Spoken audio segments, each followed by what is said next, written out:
Now and again, we come across a story that's so awful it inducts itself into the metaphorical true crime Hall of Fame. Cases like the disappearance of Madeleine McCann, the rampage of Richard Ramirez, and the Zodiac Killer all have one thing in common. They're memorable for all the wrong reasons. The crimes of Luca Magnotta are so heinous and cruel that there's no way this case was ever going to fade into the background. From what we know of this guy, this is probably exactly what he wants. Just to warn you guys, this episode will cover incidents of animal cruelty.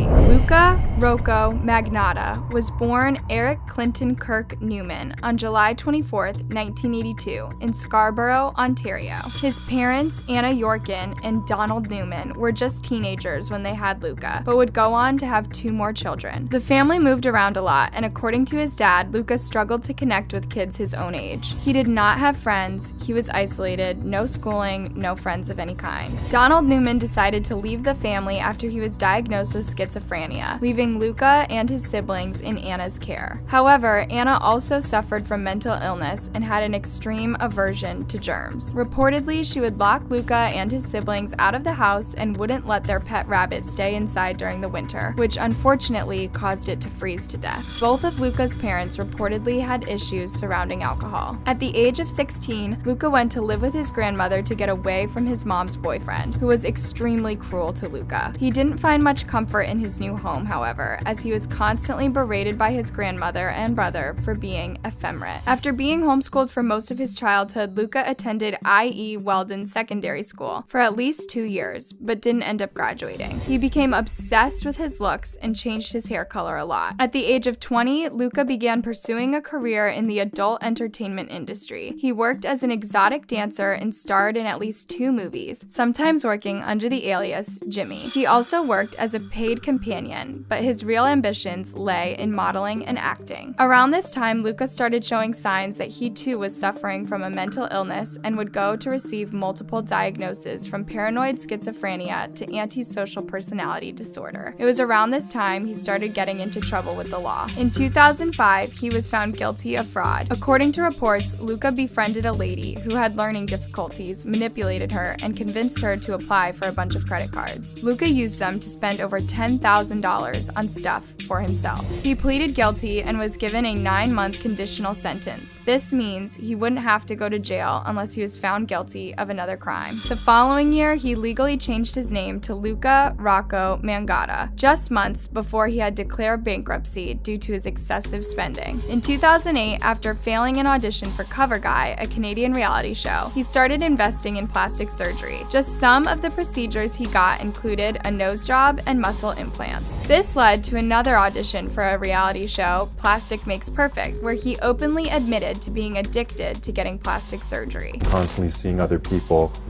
that are extremely good looking, how they look, and I'm comparing myself. With his TV career failing to take off, Luca stooped to a new low, catfishing. Reports claim he made over 70 Facebook accounts and would use them to spread rumors about himself. This actually kind of worked. He started a rumor that he was dating Karla Homolka, one half of the Ken and Barbie killers, and this rumor made its way into mainstream media. Luca loved the attention, although he claimed the rumors were ruining his life in a TV interview. The rumors destroyed my life, basically, and I've been receiving death threats. Years later, the journalist who did the interview now looks back at the tape and realizes he missed all of the warning signs that Luca would one day go on to become as infamous as Karla Homolka herself. I knew he was troubled right away. I knew he was creepy at first glance, but didn't think he would kill anybody. His ex-girlfriend Barbie also believes that Luca made up the rumors for attention, but there was something more sinister behind his intentions. I knew he made that up himself because he was, very fascinated by her and Paul Bernardo. So he wanted to link his name to her. It's almost like an obsessed fan, The idea that Luca wanted to be associated with these people was a definite foreshadowing of what was to come. Was he teasing at his plans? Had he already decided he was going to go off the deep end? Luca desperately held on to any spark of attention he could get. He tried and failed twice to have a Wikipedia page made about him and continued to post about himself online under different aliases. For the next 2 years, although the rumors continued, Luca was low on everybody's radar. That was until fall 2010 when his his online persona took a dark turn. On his personal Facebook page, Luka shared a video of two men hitting a man with a hammer, resulting in lethal injuries. Just 2 months later, Luka shared a video he made himself, and it was the one thing to finally make him famous. Some of you may be watching this video and thinking, hey, I swear I've seen this guy before. That's because in 2019, Luka became the subject of a Netflix documentary called Don't with Cats. The 3-part series covers Luka's life all the way up to his fall from grace when he posted a video titled One Guy, Two Kittens. I'll spare you the details. All you need to know is that the video showed Luka, who kept his identity hidden, taking the life of 2 cats in an awful, disgusting way. The video went viral, despite being deleted from YouTube just hours after it was posted, and caught the attention of online animal activists. They set up a Facebook group determined to identify the man in the video, and over 4,000 people joined. It's believed that Luka was one of them, under a fake name of course, and tried to derail the investigation. Still determined, another animal activist group offered a $5,000 reward to anyone who had useful information on the man's identity. In early 2011, Luka was already struggling with the heat of the investigation. He sought out the advice of lawyer Romero Salta and asked if there were any warrants out for his arrest. But that wasn't all. Luka told Romero that he was in fear for his life. See, he was the guy in the cat videos, but it wasn't his fault. Luka claimed he was stuck in a dangerous situation with a man named Manny Lopez, a former client who'd become a permanent part of Luka's life. He claimed that Manny was behind the whole thing and intended to sell the awful video on the deep web. In dozens of emails, Luka told Romero about the ongoing harm Manny was inflicting on him and how there was nothing he could do to escape. He told the same story to his mom, Anna, who in the series makes it clear she believes Luka 100%. Maybe the idea that her own son was capable of doing something so awful by himself just wasn't something she could accept. There is no evidence to suggest that Manny Lopez exists. As this was happening, the online activists were making progress with their investigation. Someone on a message board, likely Luka himself, posted frames of the video where Luka's face was visible. Due to his long history of trying out for TV shows as well as his news appearance regarding Karla Homolka, it didn't take long for them to discover Luka's identity. There was just one problem. They had no idea where to locate him. After weeks of sleuthing, one of the activists found a geotag on one of Luka's recent photos, which placed him in Toronto, Canada. With this information, they contacted the Toronto Police Department in February 2011, who opened a case file on Luka. However, after that, the trail went cold for months. No new information appeared, and Luka was totally off the radar, like he'd literally vanished. Then November 2011 rolled around, and with the Christmas holidays approaching, Luka gifted his loyal followers with not one, but 2 new videos. As with the first video, these involved the deaths of helpless cats. The new videos sparked outrage online and reignited the determination of the online sleuths to discover Luka's location. By this time, the news of the online cat killer had become a worldwide phenomenon, and people everywhere were waiting for the news that this maniac had been apprehended. A few days after the second video was posted, Luka was discovered at a cheap hotel in London, of all places, by journalist Alex West. As a writer for The Sun, Alex interviewed Luka and asked him about the overwhelming evidence that connected him to his crime. He denied any involvement and claimed he was being tormented. However, after leaving London, Alex received a disturbing email that was most definitely from Luka, under the name John Kilbride. In the near future, you will be hearing from me again. This time, however, the victims won't be small animals. The police couldn't do anything because the email made no direct threat. Plus, they traced the location it was sent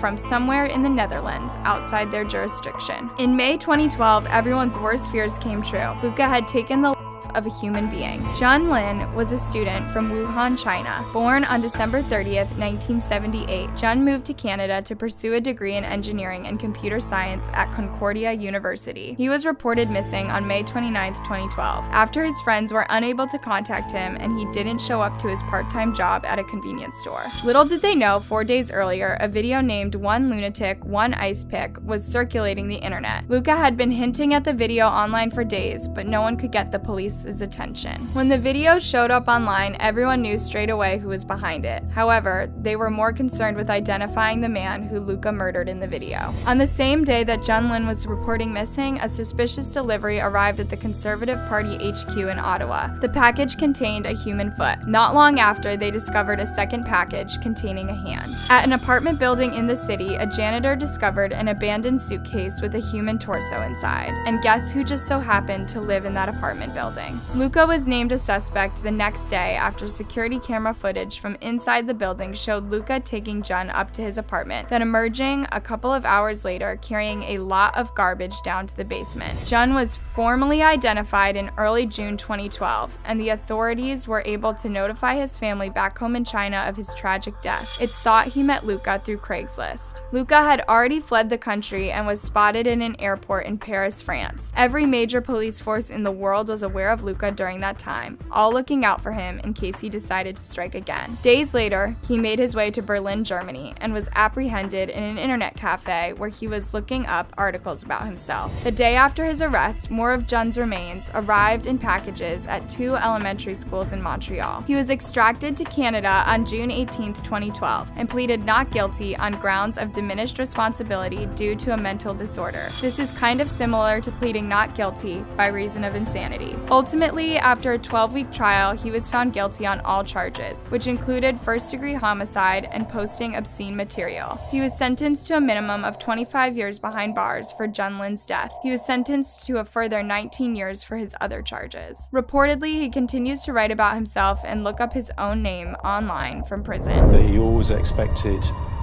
something significant for his birthday. Poor Sally being exactly at the wrong place at the wrong time. But what is very frightening and very chilling is that the sounds of the screams don't get any quieter. Sometimes people fall victim to crazy killers for being at the wrong place at the wrong time. Sometimes they're stalked and obsessed over for months or even years. Sally Ann Bowman's story is a tragic one. In September 2005, she had just turned 18, and she had huge plans for her career. Instead, she fell victim to one of the most gruesome crimes in the UK. If you're ready, let's explore the crazy case of the 18-year-old model who was viciously murdered, then violated.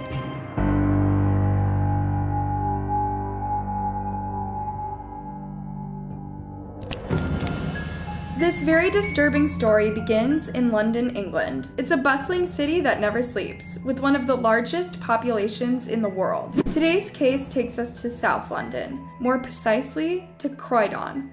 It's not exactly a fancy neighborhood, but it's got a long history of arts and music. In fact, the Brit School for Performing Arts and Technology in Croydon was home to Adele, Amy Winehouse, and Tom Holland. And it's also where Sally Ann Bowman studied. She was a bright teenager and a model.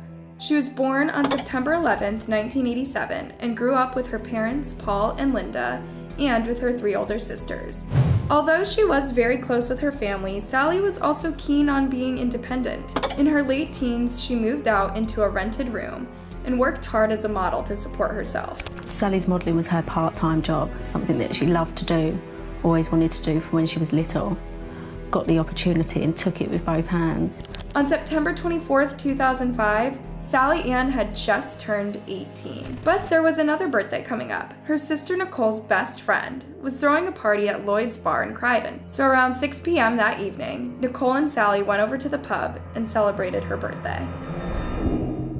At around 1 a.m., the girls went to the Croydon Town Center, then to one of the girls' homes. Soon, Sally rang up her ex-boyfriend, Lewis Spotson. They'd just broken up a few weeks before, but Sally really wanted to see him. Sally phoned Lewis and told him a bogus story that Nicole was arrested for fighting. I said it was a little bit out of order to want to leave my friends and pick her up, but she was stranded and I didn't want to leave her on her own. Lewis went to pick Sally up and drive her home. But on the way there, they went back to the arguments that made them break up weeks before. I thought she had been with boys that night, and she thought I had been with girls. It was just jealousy.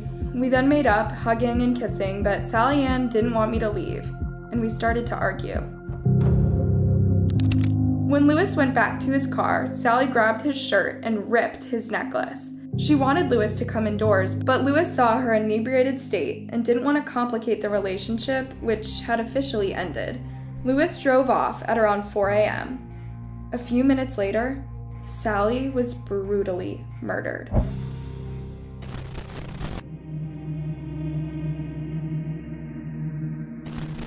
Between 4 and 5 a.m. on September 25th, a woman living across the street from Sally heard a garbled sound and a scream. Now, they looked out of their window, which looked onto the location that Sally Ann was eventually discovered, but couldn't see anything. It was very still, there was no other noise. The woman left her window but returned about 5 minutes later and looked out the window from her dark bedroom. They looked out and they saw a man walk down the street in the direction of where Sally Ann was eventually found. They then didn't see or hear anything else and they went back to bed. A few hours later, at around 6:30 a.m., a neighbor came out of her house and saw a pair of legs sticking out of a bush. She was convinced it was a mannequin, but when she took a closer look, she realized the truth was much darker. The police arrived at the scene in no time, and while some officers started the investigation immediately, others hurried to Sally Ann's family home. As I opened the door, there was a gentleman standing in a suit. Do you know Sally Ann Bowman? Yeah, she's my youngest daughter. For a few minutes, the police beat around the bush with questions about Linda's relationship to Sally. Linda thought that her daughters might have gotten into trouble. Do you know Sally Ann Bowman? And I said, look, I've told you, she's my youngest daughter. I said, what have they done now? Thinking, oh, the girls have been out, something's gone wrong. And he said, Linda, Sally Ann's dead, she's been to death. Not only had Sally been stabbed 10 times in her neck and stomach, with a blade so long that it passed through her body. She also had been bitten, and she had been violated while she was or dying. Can you believe that? Then, the killer took her phone, handbag, cardigan, and underwear. The police were at a loss. Who had the motive to do something like this? Perhaps, unsurprisingly, their first idea was to arrest Sally's ex, Lewis. He was approached by police officers asking him if he was Lewis Boston. He said yes. And because he'd had a tiff with Sally that night and he'd driven off from the driveway, he said, oh, is this because we've had an argument? Immediately, alarm bells, I presume, went off. And they said, Lewis Boston, you are being arrested for the murder of Sally Ann Bowman. Lewis was simply at the wrong place at the wrong time. He drove away from what was going to become a crime scene in just minutes after his departure. The police kept Lewis at the police station for 4 days, questioning him and taking DNA samples. Finally, the DNA results from the crime scene came back, and it didn't match Lewis. It was a phone call from the Forensic Science Service, which basically said, Stuart, there's good news and there's bad news. The good news is we have a match to the DNA profile from your crime scene. The bad news is it matches to another crime, another assault 4 years before, only a mile and a half away in Purley.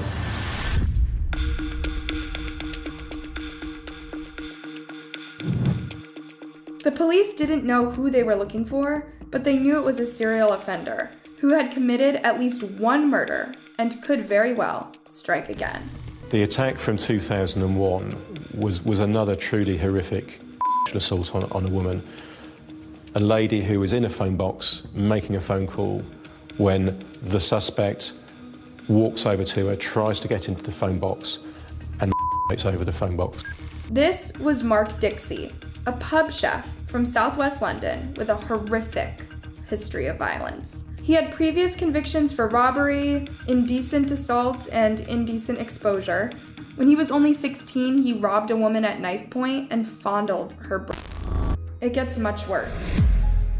The same year, he broke into a woman's car, violated her, then tied her up inside and set the car on fire. The woman managed to free herself and said Dixie seemed delighted in my evident fear. In 1993, he moved to Australia, but was deported a few years later after being convicted of a offense.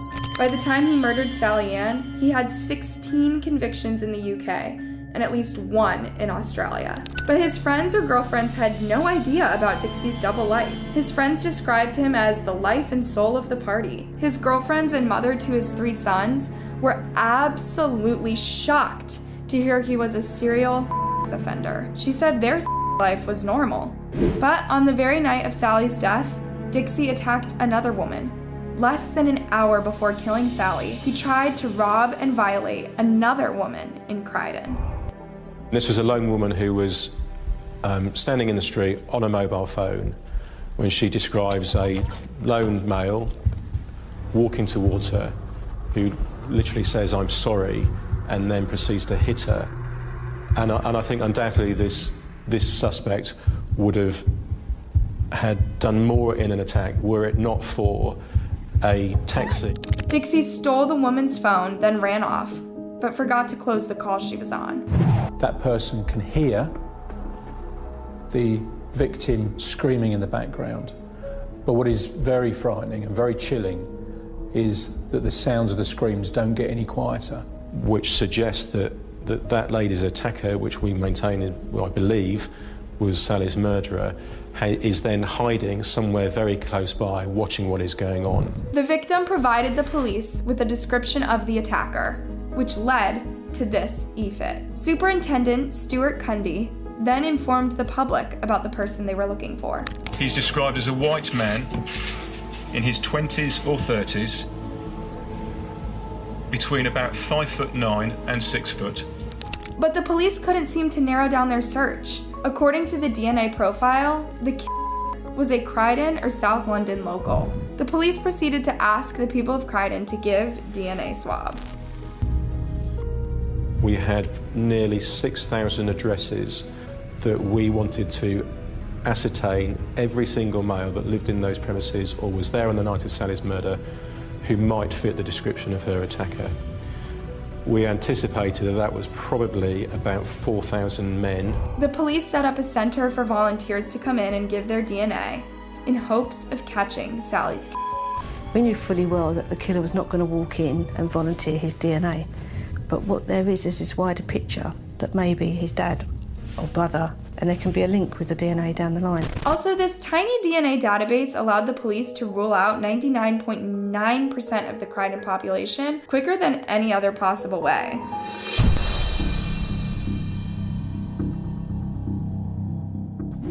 In early 2006, the investigation was still stalling. Stuart Cundy had a new idea. He spoke to Dixie's 2001 phone box victim and asked her for a description of the offender. Now, the police had a better image. They knew the description would be 4 years old, but they figured the fresh EFIT would stir the public some more. On top of that, the police and Sally's family made the gruesome details of her death public as a further incentive for coming forth with relevant information. But it wasn't until June that Mark Dixie would get arrested. He was in a pub in Crowley, further south from Croydon. He drank quite a bit and got into an argument with another man. This argument spilled out onto the street and was seen by a police officer outside pushing this victim to the floor. Luckily for us, luckily for the murder inquiry, the officer reacted immediately and he was arrested. As soon as he was in custody, Dixie became very sad and tearful. The police didn't know why. They just took his DNA and let him go. But 12 days later, the results came back. Mark Dixie was Sally's killer.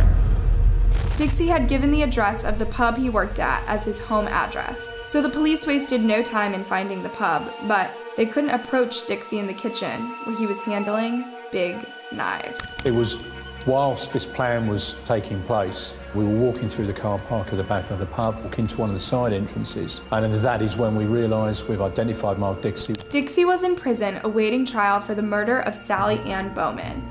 Now the police were uncovering all of the gruesome details of Dixie's past. He'd traveled to Australia, to Spain, and throughout the UK. He had committed serious crimes everywhere. And yet somehow he'd managed to evade the police for over 20 years. There's a dark catch to this story. Dixie did all of these before it was required that sex offenders give DNA to the police. This is how Dixie stayed under the radar for so long. When he was charged with Sally's murder, Dixie simply said, "I must have been mad to have done that." Then, when he was officially interviewed, he said he didn't kill Sally. He only found her on the ground and decided to violate her. Wait, so he admitted to violating a corpse, but not to the murder? It took the police 18 months to get to the bottom of the story on September 24th, 2005. That day was Mark Dixie's birthday, and he went out drinking with his friends. One of the things which we were able to establish around Mark Dixie and his birthday was that birthdays were a significant event for him. And his partners described that he always expected, something significant for his birthday. But that day, his girlfriend didn't show up. In fact, they spoke on the phone, and when he got back to the table, Dixie was angry and quiet. He proceeded to consume an enormous amount of alcohol and coke. After the pub closed down, Dixie went over to a friend's place, and when they went to bed, he grabbed a knife and took to the streets. He punished Sally for his own frustrations. I think that has literally resulted in poor Sally being exactly at the wrong place at the wrong time. In January 2015, Dixie admitted to Sally's murder for the first time. He said he wanted to tell the truth and admitted to the murder as well as 2 previous rapes. And I just thought, you know what? That's it. She can finally rest now. The family can have some degree of relief now that a dangerous man who even the police described as a monster is behind bars, but that will never mean justice for Sally. Justice will never be done. Never. Not the whole time that man's living. It will never ever be done. He's fine. He's got himself a nice little cell, cozied up in there. So what justice is that for Sally? She's not here. While they recover from this tragedy, the Bowman family is now strongly advocating for a national compulsory DNA database. He beat her in the head multiple times with a wooden sword until her face was swollen. Then, he grabbed a towel and tied it around her neck and started choking her. He had seen it on TV that it takes 3 minutes for a person to die from choking.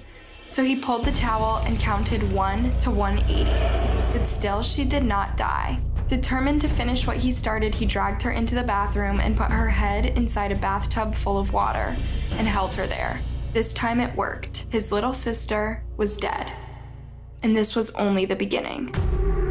This is the case of Izumi Moto, the sweet model who was mutilated by a psycho brother and kept in his closet as a trophy. Izumi Moto was born on June 13, 1986, in Tokyo, Japan. She was the youngest of 3 children and came from a long line of successful dentists. Both her parents, grandparents, and the eldest brother and other relatives were dentists. Izumi's grandfather started a dental practice in the 1950s, which became like a family business, being passed over from generation to generation. The family ran a couple of dental clinics and several real estate properties that Izumi and her 2 brothers were given to manage. So, as you can already tell, the family was pretty well off, and Izumi and her brother lacked for nothing, at least not money-wise. Their future and financial success seemed guaranteed. They were all going to go to university, study dentistry, and join the family practice. Quite straightforward, right? Well, things didn't really go as planned. While Izumi's eldest brother managed to stick to the plan and become his parents' pride and joy, Izumi and her second brother, Yoke Muto, did not. And what happened next was a total nightmare. Yoke was 21 years old, just a year older than his little sister, Izumi. But despite their closeness in age, the 2 could not have been any further apart from each other. They had 2 totally different personalities and could barely see eye to eye. While Izumi was vibrant, outspoken, and audacious, Yoke came across as quiet, weird, and a bit of a loner. He was apparently born with Asperger's disorder and obsessive-compulsive disorder, and had a difficult time building interpersonal relationships. Although he wanted so much to please his parents by following in their footsteps, it seemed like he just didn't have the brains for it. He struggled in his studies and had failed the college entrance exams 3 times. He was actually making his 4th attempt when this incident happened. One psychology professor would later write this about Yuki. The brother seemed to have always had some sort of tunnel vision.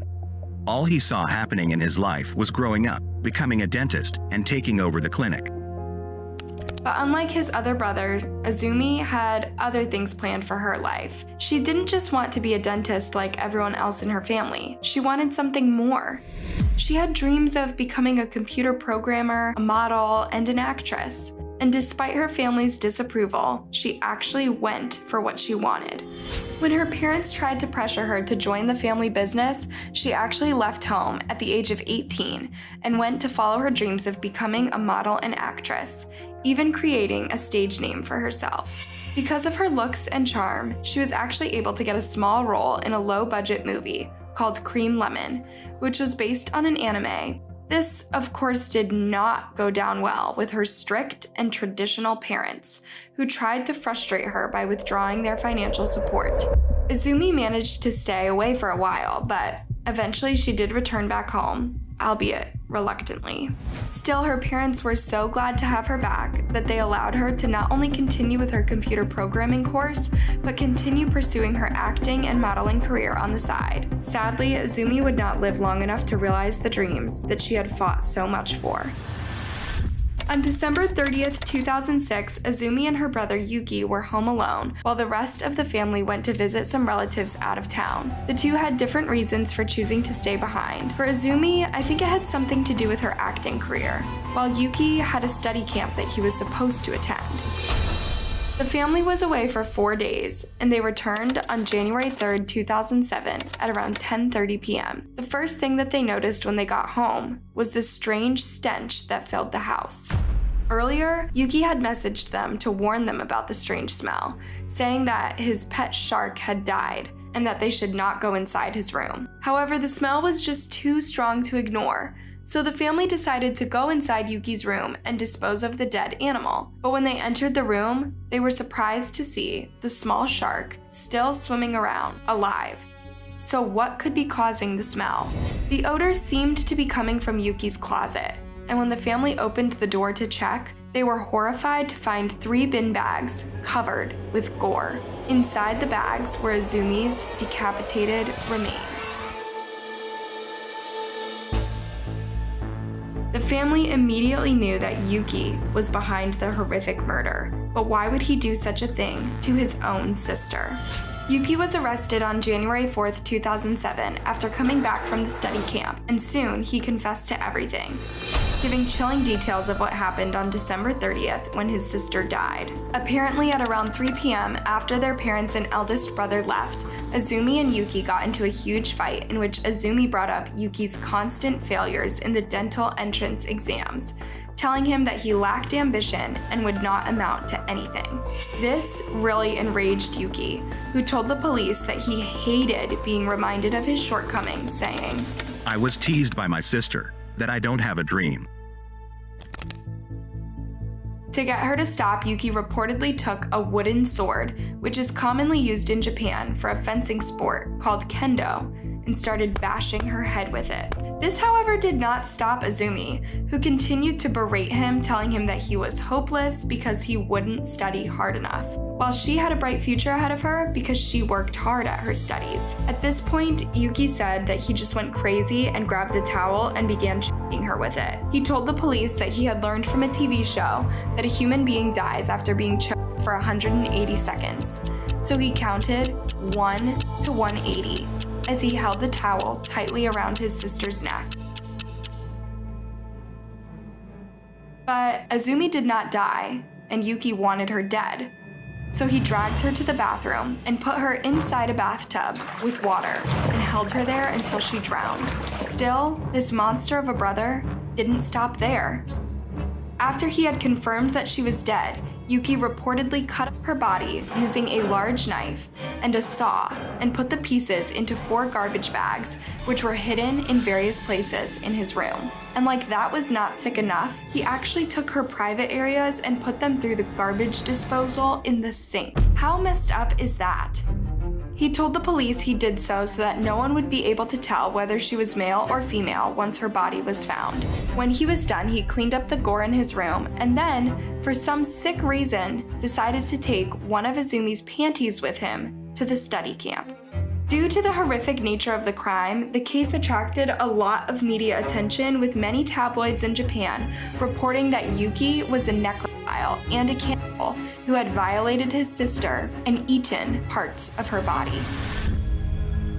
There was also speculations of Yuki having some sick and twisted feelings for his little sister, with some of Izumi's friends saying that Izumi had been worried about his mental state. One friend said that Izumi had told her she was scared of Yuki because she would often catch him staring at her in a way that's not so brotherly, saying, She was really weary of Yuki. A few years ago, she said her older brother was really lecherous and kept on leering at her with lustful thoughts in his mind. She was really scared. Everybody who heard what she said was really worried for her, but nobody really knew what to do. One psychology professor who had studied the case also agreed that Yuki could have harbored some incestuous feelings for his sister, which is why he cut off her private parts and stole her clothes. He and his sister were extremely close in age, and there's no way they could not have had some sort of sexual feeling going on between them. There are definitely the elements needed for incest in place there. I think the girl must have realized something was wrong. The severing of the breasts, mutilations of the body, and theft of her panties is fetishist behavior that displays irregular sexual behavior. However, the police denied these claims, saying there was no evidence to show that Yuki was attracted to his sister. Although Yuki had confessed to the crime, he pleaded not guilty by reason of insanity, claiming that he was not in his right mind when he murdered and dismembered his sister's body. He would later testify in court, saying that he didn't know why he killed his sister and claimed that his relationship with Izumi was not bad. Surprisingly, his parents actually believed him, with his mother even releasing a statement defending him and making it seem like Izumi was the one to blame for her own death, saying, Yuki was very kind and never used violence against his family. Unfortunately for him, however, his younger sister Izumi was very strong-willed, and she was a child who was almost never able to admit her fault and apologize. However, both of them are irreplaceable children for us. Now I wonder why Izumi didn't say, I'm sorry, and apologize to her brother at that time. During the trial, a psychiatrist also testified on Yuki's behalf, saying that his mental state at the time of his sister's death was unstable.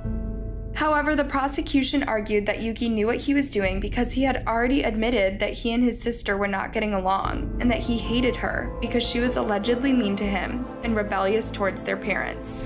The eldest brother also told the court that Yuki and Izumi never got along, and that instead of studying, Yuki would spend the entire night playing online games, which was probably where his fight with his little sister started.